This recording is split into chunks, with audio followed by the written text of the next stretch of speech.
मित्रों, कई बार यह प्रश्न उठता है कि जातक का जो राशि के अनुकूल नाम है और जिस नाम से उसे पुकारा जाता है, उस दोनों नामों में कौन सा नाम महत्वपूर्ण है। और यह समस्या उन लोगों के लिए ज़्यादा हो जाती है जो नाम के आधार पर अंक शास्त्र का प्रयोग करते हैं। मैं एक बात बताऊं मित्रों कि भ्रम या भ्रांत अथवा जिसे हम गलत फहमी कहते हैं, उसका कोई इलाज नहीं, हो भी नहीं सकता। जब हम एक तरफ विज्ञान कहते हैं कि ज्योतिष विज्ञान है और दूसरे तरफ चमत्कार की उम्मीद करते हैं, तो भ्रम का फैलना स्वाभाविक है। इसलिए पहले हम जान लें कि जिसे हम राशि नाम कहते हैं वह क्या है, क्यों है, इसकी आवश्यकता क्यों पड़ी। प्राचीन काल में ज्योतिषी कम होते थे। जो लोकल पंडित होते थे वो बच्चे के जन्म के समय जो लग्न उदित हो रहा है और ग्रह जिस राशि में है उसके आधार पर में एक पत्री बना देते थे जिसे टेवा या टिप्पा बोलते थे। इसमें लग्न स्पष्ट, ग्रह स्पष्ट इत्यादि नहीं होता था। उसके आधार पर मैं बाद में योग्य ज्योतिष से लोग विस्तृत कुंडली बनवाते थे।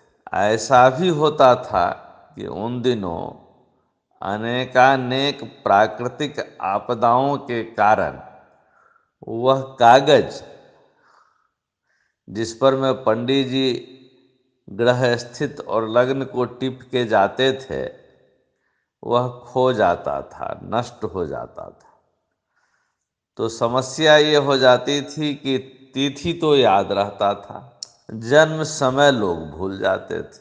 तो इस समस्या को दूर करने के लिए बच्चे का एक राशि नाम दिया जाता था। वह राशि नाम कुछ नहीं होता था, सिर्फ एक संकेत होता था कि जन्म समय के विषय में। जैसे कि हम जानते हैं कि 27 नक्षत्रों के 108 चरण हैं। हर चरण का एक प्रारंभिक अक्षर से शुरुआत कर दिया गया। जैसे अश्विनी के 4 चरण, भरणी के 4 चरण, चू चे लेलू ऐसे करके शुरू कर दिया गया।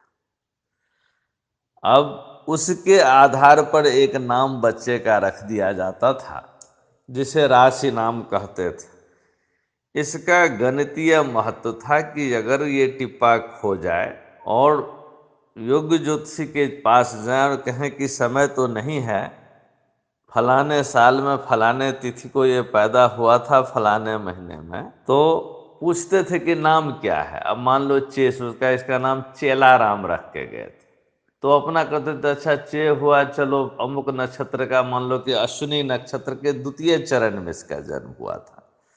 तो चंद्र उस समय कहिए कि अश्विनी नक्षत्र के दूसरे चरण में होता था उस तिथि को। उससे एक नक्षत्र का एक चरण एक नवमांश के बराबर भी, जो 13 मिनट 20 सेकंड के लगभग होता है।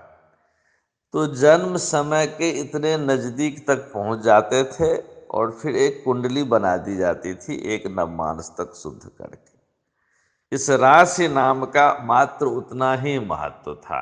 अब नाम जो जिसे लोगों को जैसा अच्छा लगता था अपने बच्चे का उस अनुसार नाम रखते थे और वही नाम ज्यादा प्रचलित होता था, उसे पुकार नाम कहते थे। दोनों नामों का ज्योतिष से कोई महत्व संबंध नहीं है। राशि नाम सिर्फ एक संकेत होता था कि उस अवस्था में यदि यह खो जाए तो जन्म समय के नजदीक तक कैसे पहुंचा जाएगा कुंडली बनाने के लिए, और पुकार नाम प्रचलित है। अब जब ये अंक शास्त्र तो खो गया है, लेकिन जो नया पाश्चात्य पद्धति से जो न्यूमरोलॉजी चला है, उन लोगों ने एक भ्रांति फैला दी है कि नहीं तुम्हारी राशि नाम ज्यादा सटीक होगा, नहीं तुम्हारा पुकार नाम सटीक होगा। अब समय बदल गया है, विज्ञान का युग है। हम जानते हैं कि मुरलीधर और धरणीधर एक ही रहेंगे जब तक उनका शाब्दिक अर्थ होगा, वरना किसी का नाम मुरलीधर रख देने से न तो वह धरणीधर हो जाएगा और न धरणीधर नाम रख देने से मुरलीधर हो जाएगा। यह एक भ्रम है और इस भ्रम में जीना हम लोगों की विडंबना बन गई है। ज्योतिष शास्त्र को चमत्कार का एक अंग बना लिया गया है। मैं ऐसे कई लोगों से मिला हूँ जो कहते हैं फल कथन सटीक है, फलाने बाबा के पास चले जाओ फलाने शहर में।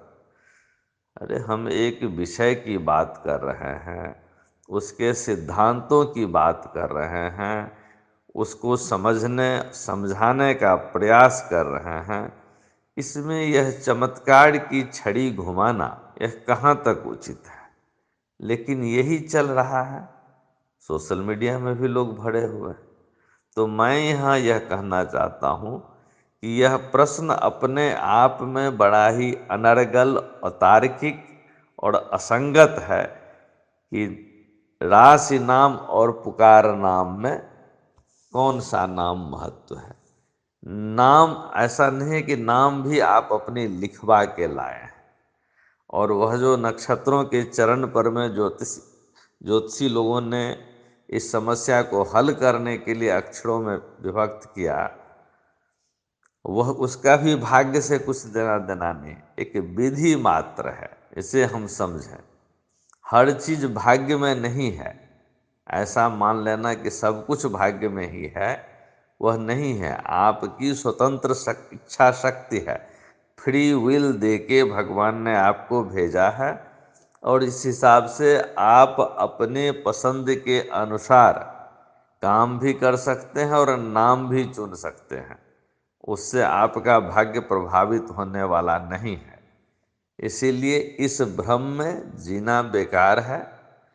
इस भ्रम का त्याग करके जो मौलिक ज्योतिष है उस पर विचार करें, उस पर चर्चा करें। फल कथन सिद्ध हो जाना विद्वता का प्रमाण नहीं है, क्योंकि कई परिस्थितियों में कई लोग अपने पूर्व कर्मों से इतनी इंट्यूटिव सेंस लेके आते हैं कि बाय इंट्यूशन कह देते हैं कि यह चीज घटेगा।